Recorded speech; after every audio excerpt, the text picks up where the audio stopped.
شروع اللہ کا نام لے کر جو بڑا مہربان نہایت رحم والا ہے۔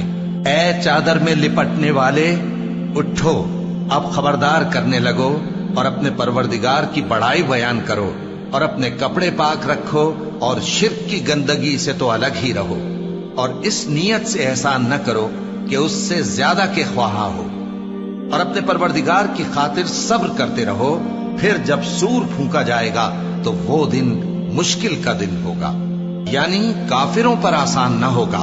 مجھے اس شخص سے سمجھ لینے دو جس کو میں نے اکیلا پیدا کیا، اور میں نے اس کو بہت سا مال دیا اور ہر وقت حاضر رہنے والے بیٹے دیے، اور اس کو ہر طرح کے سامان میں وسعت دی، پھر بھی لالچ رکھتا ہے کہ میں اسے اور زیادہ دوں۔ ایسا ہرگز نہیں ہوگا، یہ ہماری آیتوں کا بڑا مخالف رہا ہے۔